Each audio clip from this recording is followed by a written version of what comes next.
আসসালামু আলাইকুম। আজকে একটা খুবই মজার ভাজি রেসিপি আপনাদের সাথে শেয়ার করব। আজকে তৈরি করব করলা ভাজি। এই ভাজিটাকে আমি এমনভাবে তৈরি করব যাতে করে এর মধ্যে একটু তিতো ভাব না থাকে, আর আপনাদের সাথে শেয়ার করব কিভাবে রান্না করলে এর মধ্যে একটু তিতো ভাব থাকবে না।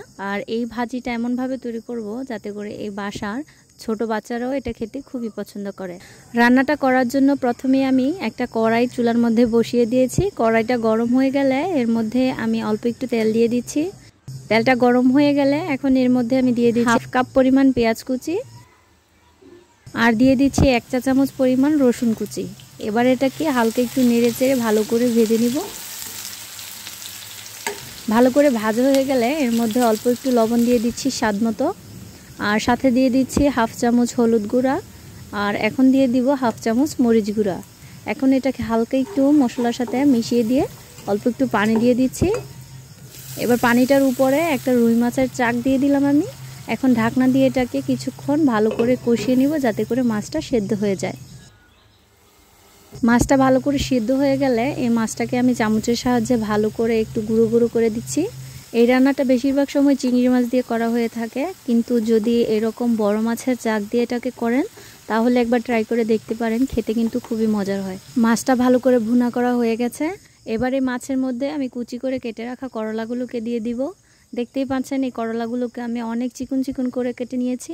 আপনারাও চেষ্টা করবেন এরকম চিকন করে, এবং প্রায় সবগুলোকেই একই রকমভাবে কাটতে, তাহলে সবগুলো করলা একসাথে সিদ্ধ হতে সুবিধা হবে।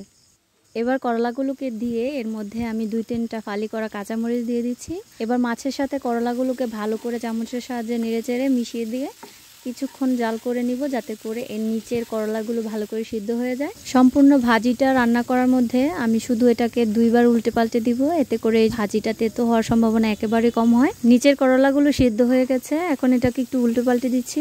এই ভাজিটা তৈরি করতে বেশি একটা সময় লাগে না। যদি কাটাকুটি আগে থেকেই করে রাখা হয় তাহলে 5 থেকে 7 মিনিটের মধ্যে এই ভাজিটা সুন্দর করে তৈরি হয়ে যায়। করলার কুচিগুলো যদি একই রকম হয় তাহলে সবগুলো সমানই সিদ্ধ হয়ে যায় আর কালারটা সুন্দর থাকে। ভাজিটা তৈরি করা হয়ে গেছে। এখন একটা করলাকে আমি চেক করে দেখবো যে এটা সিদ্ধ হয়েছে কিনা। করলা সিদ্ধ হয়ে গেছে। এখন এটাকে আমি সাথে সাথে একটা বাটির মধ্যে সার্ভ করে নিব যাতে করে করলার কালারটা আর নষ্ট না হয়। আর আপনারা চেষ্টা করবেন ভাজিটা করার সাথে সাথে একটা প্লেটের মধ্যে এটাকে নামিয়ে নিতে। এরকম একটি মজার ভাজি দিয়ে আপনি অনায়াসে 1 প্লেট ভাত পেট ভরে খেতে পারবেন। আর যদি রেসিপিটি ভালো লেগে থাকে তাহলে অবশ্যই কমেন্টে জানাবেন। আল্লাহ হাফেজ।